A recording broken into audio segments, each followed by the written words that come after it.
Регатата по водите на река Тунджа продължава. Всички са по лодките и се наслаждават на хубавото време, спокойствието и тишината на една от най-живописните български реки.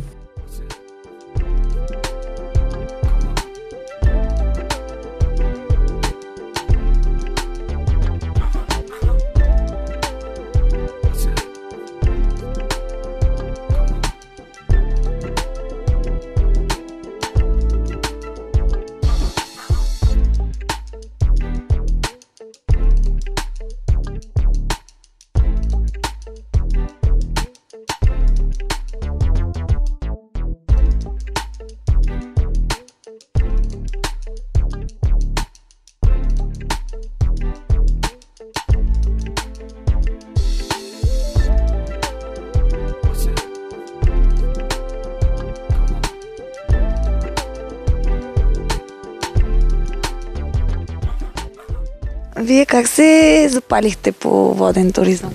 В студентските години. 90-те години, докато бях студентка, все още имаше такива водни клубове и тогава. Така че натрупахме така известно количество опит и продължаваме все още влечени. Успяхме да запалим и дъщеря ни, вече е 17 годишна, така че доволни сме. Кой беше първия воден тур? Спомняте ли? По Марица, разбира се. Пловдивския клуб организираше тогава. Само той под плаванията. Идваха винаги много лодки. От всички вузове се каняха хора. 200-300 пълнихме реката. Доста по-емоционално от сега, разбира се. Сега ходим по-запалени членове и 30 до 40, не повече. Как ви се струва река Тунджа и похода по нея? Чудесна е. Много е романтична, красива и много по-дива. От Марица, разбира се. А били ли сте по други, освен Марица и Тунджа? По Арда съм била и язовирите. Общо заето това съм. Какво е чувството да прекарвате повече часове в реката по този начин? Невероятно е. Откъсваш се изцяло от ежедневието, забравяш всички проблеми. А пък като се има в предвид, че с някои хора се виждаш само веднъж в годината, невероятно е. Всеки е с различна професия, но сме с общо хоби. Чудесно е.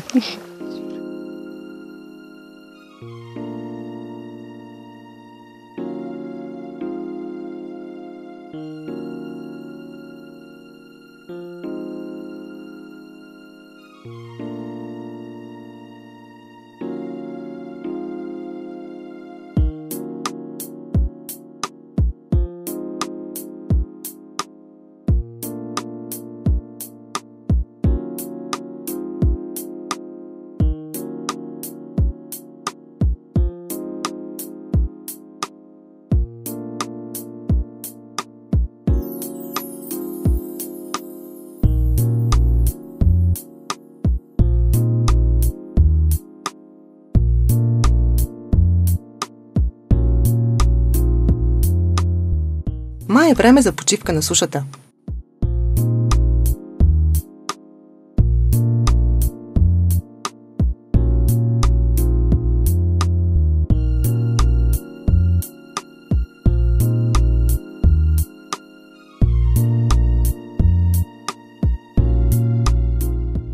Разкажете ни малко повече за днешния ден. Какво предстои, какво минахме до тук? Днешния ден е първия от етапа на похода тази година. Тази година похода стартира не от село Тенево, а от село Коневец и приключва в град Елхово. Това е първият етап от похода. Той е в по-спокойни води.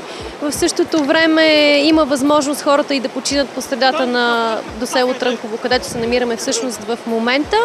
И е първият реален ден от похода. А реката как е в този етап?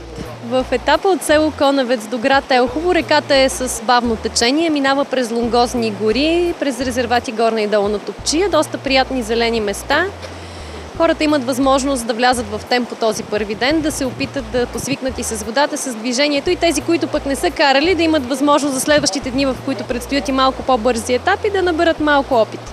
За нас каякинга е хоби най-вече и дълги години, много преди да стане и работа, всъщност ние сме били любители туристи. Тунджа е едно място, което си струва да посетят наистина много различни хора и което се случва, наистина се събират хора с различни професии, различни навици, различни хобита. С какви точно лодки днес участниците се включиха в похода? Основната група от хора са с кану-каяк, тип кану-каяк лодки, въпреки че има представител, дори гледах нагоре по реката и с кану. Като виждате, има голямо разнообразие от всякакви видове и материали лодки, дори такива, които са правени ръчно от участниците десетилетия назад във времето, до съвсем нови лодки от различни марки, от различни материали, било то пластмаса или полимерни смоли или какво ли още не. Всъщност от нови лодки, нови модели до лодки на няколко десетки години, правени от хора каякари. Нещо да пожелаете на нашите зрители? Пожелаваме им да имат възможност да се докоснат до един такъв тип преживяване, в което да усетят природата по един съвсем различен начин, да могат да се докоснат до водата и до зелените места от съвсем различна гледна точка. Няма нищо общо с начина, по който ходите отвън, на сухо и оглеждате реката, с това, което всъщност усещате вътре.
Виждаме, че ти си един от най-екстремните каякари днес. Разкажи ни малко повече какво ни представи, защо лодката ти е по-различна от другите? Първо, това е лодка за фристайл, плейбот, това ще се нарича. Тя е малко по-специфична от другите лодки. Първо е много по-къса, друго самата форма е такава, че от предницата, както виждате, е малко по-тясна и задницата, за да може да се правят най-различните фигури, които видяхте по-рано. Те са най-различни, предни салта, задни, баланси, те най-различни, свещ. Кога практикуваш това? Хоби ли е за теб всъщност? Хоби, да. От вече 7-8 години. А как успя да се запалиш? Покрай близки и познати, които карат, заведаха ми с тях, хареса ми и така почнах с тях да ходя и малко по малко се научих да карам така. Освен по Тунджа, къде другаде си карал и къде си бил? Карал съм доста реки, Струма, Гарда, други Стара река, Златаришка река. Като цяло много реки съм карал, вече не ги помня точно кои са. Но като цяло доста са. А какво ти дава този спорт или хоби? Това хоби какво ти дава? Най-малкото, че е забавно. излизаш с приятели, забавляваш се, усещаш малко адреналина, такива неща. Готино. Състезавал ли си се някъде? Да, веднъж един-два пъти съм участвал един път на републиканско и още един-два пъти на състезания, които правим каякари, такива любители. В почти края на сезона се събираме на река Струма и правим такова състезание. Любителско, не е някакво по-специално състезание, просто за удоволствие. В какъв стил? Слалом в бързи води. Той е по-различен от този. Там представлява самото едно трасе, което е направено предварително с врати прави и обратни.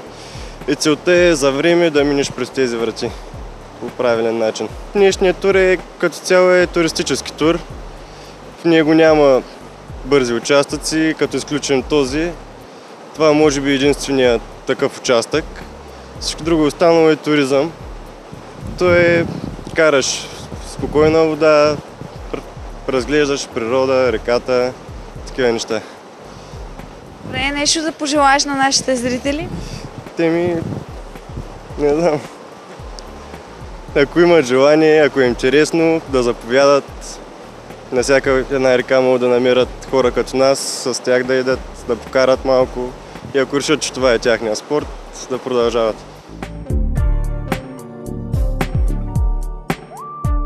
Време е за тръгване. Всички вече са в лодките, готови за още водни приключения.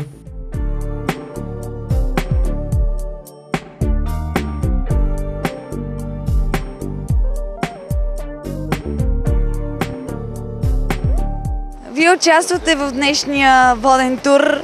Разкажете ни как се чувствате и защо го правите лично за себе си. Значи, много е хубаво изживяването да се видиш с толкова много хора, да прецапаш толкова много вода, да видиш толкова много неща в реката и около нея. Това нещо не може да се сравни с нищо друго. Нито с кола, нито във въздух. С нищо друго не може да се сравни. Кой път плавате по Тунджа? Тук съм за трети път. Трета година подред. Били ли сте на други места?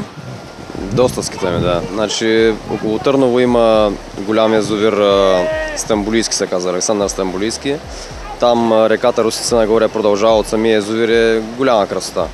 Има места за палатки, само човек да има желание. Какво ви дава водния туризъм? Аз съм роден за водата. Това е. Добре, нещо да пожелаете на нашите зрители? Значи, зрителите, който обича водата, може да опита това, което ние практикуваме, когато имаме свободно време, и да изпита това, което ние изпитваме. Какво изпитват? Някакъв екстаз от вода, от природа, от хора около теб.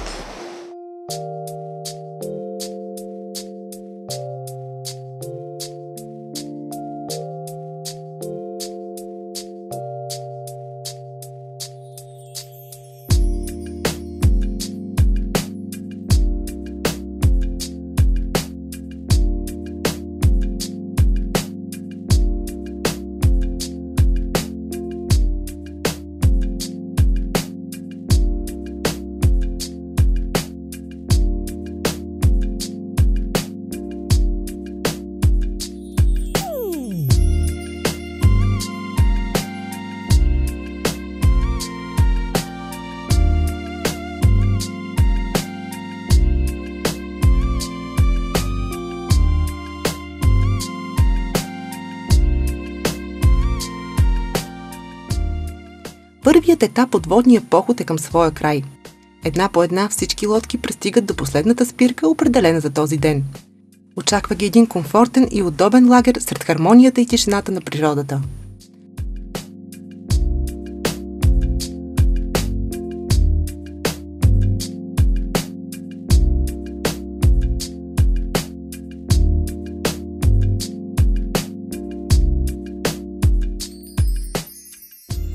Здравейте, разкажете ни малко повече за трасето, което днес минахме. Така, днес минахме трасето от село Коневец до град Елхово порядъка около 25-6 км. Минахме през два резервата. Първо беше резерватът Голяма Топчия, след това резерватът Малка Топчия. Трасето беше абсолютно подходящо за начинаещи туристи, без някакво голямо физическо натоварване, някакви препятствия. Имаше няколко паннови дървета, които се преминаха абсолютно нормално, нямаше екстремен характер.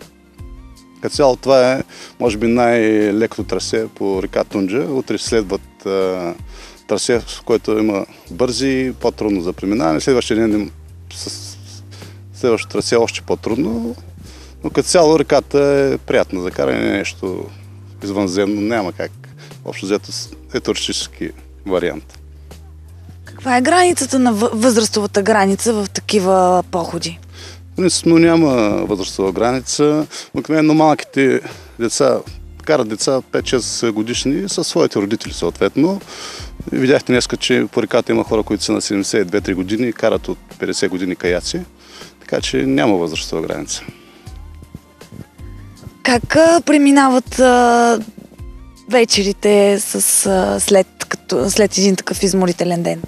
Вечерите минават доста приятно. В момента се намираме на бивак край град Елхово. След малко ще излязат всички лодки. Всеки ще се разпъне палатката, къмпинг екипировката, маси столови, вадят се барбекюта, тигани, се почва едно готвене, после едно пиене. И така. Още взето всичко е нормално, в нормални граници. Забавляваме се. Китари край огъня, много забавно, приятно. По принцип, кампирането след природата се зарежда с една така енергия, че не усещаш умората. Днес сме гребли 5-6 часа. Вечерта сме се забавляли, след 2-3 часа на другия ден сме абсолютно готови за новото гребане и така. Кое е най-важното, което трябва да спазват любителите на този воден туризъм? В принцип аз съм казал винаги, че не трябва да се подценява реката, дори тази река, която не е с някакъв екстремен характер. Тук има хора, които са на много високо ниво на карането на каяци, но винаги спазват няколко основни правила. За спасителната жилетка, това е едно от най-задължителните неща, защото няма никаква гаранция. Дори при най-добрите спортисти се случват нещастни случаи. На следващите етапи, където шлем на бързите, където има камъни, там слагаме каски. Долу-горе похода върви, видяхте днес, че под някаква организация вървим групово, където имаме някакви препятствия, осигуряваме ги, гледаме да няма нещастни случаи. Това е.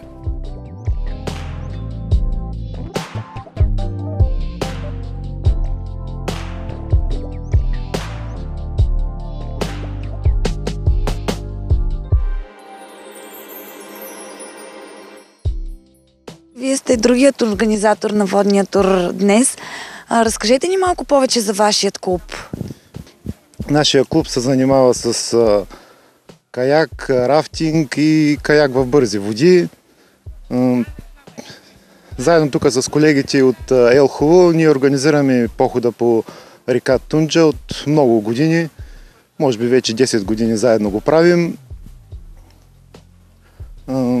Забелязва ли се с годините повече интерес от страна на любителите и не само на любителите? Да, с годините тук идват все повече хора, но просто зависи как е времето, защото сега няма празници, е само събота и неделя и хората са по-малко. А когато винаги го правим по 22 септември, националния празник, и ако събират 3-4 дена, тук се събират около 100-150 човека. А тази година няма празник, празника е в неделя и за сега сме около 50 човека, но е добре. Защото когато станат повече хора, вече като организационно е малко по-трудно. Походите по принцип, защото най-важното е безопасността на участниците и гледаме да е на ниво. Какви други турове организирате, специално вашия клуб? Нашия клуб по принцип не се занимава комерциално. Ние сме хора, които обичат каякинга и всеки, който примерно притежава лодка или клуба има, и съответно в годината си имаме разни мероприятия, където почти всяка седмица сме на някоя река. Дали в България или в чужбина. Какво мислите за Тунджа? Тунджа е една от най-добрите реки в България за воден туризъм. Много е красива природата. Реката е хубава, чиста е. Както виждате и по самия брак сте минали, няма толкова много боклуци. По другите реки е много лошо са нещата. И последно да обобщите днешния ден. Днешния ден за сега всичко е много добре, върви перфектно. Надяваме се да завърши похода, всички да са доволни от организацията и от времето, както виждате, е много хубаво.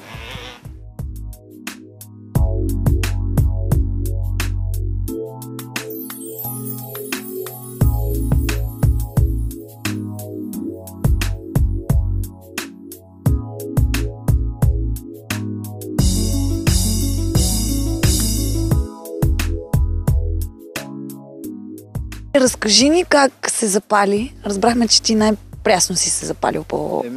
Най-вероятно да. Първо, преди около година с Митко двамата, той ме викаше да караме лодки. Аз само аматьорско така, то не че сега е нещо по-различно, но просто се пусках по водата в тук местността Гиловите. И лека по лека се запалих. И сега от един месец някъде през ден, всеки ден така тренираме по реката, тук даже минахме по трасето и опитваме разни номера, той ме учи. Аз като негов поданик малко така се запалвам лека по лека. Интересно ми, отделно много обичам и водата.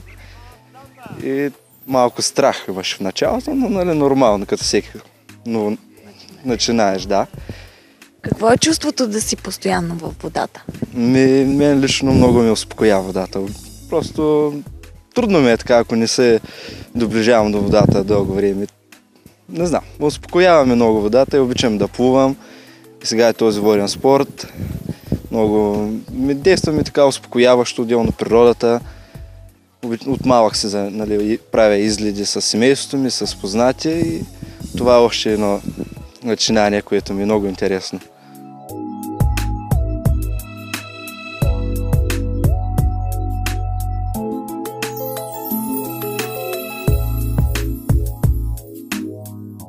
И за финал. Ето какво означава времето прекарано във водата за една от участничките. И за мен то е комплексно смисъл, за мен е начин на живот. Аз съм от много мъничка по реките. Общо взето разпускаме, виждаме се с приятели, забавляваме се, докосваме се до водата, до природата. И общо взето това се случва постоянно. Почти всеки уикенд го практикуваме този спорт. Не само на бавна вода, и на бърза. Според сезона, времето, реките. Общо взето човек като се запали и после няма връщане назад. Нещо да пожелаете на нашите зрители, които тепърва ще се запалят по кану-каяк?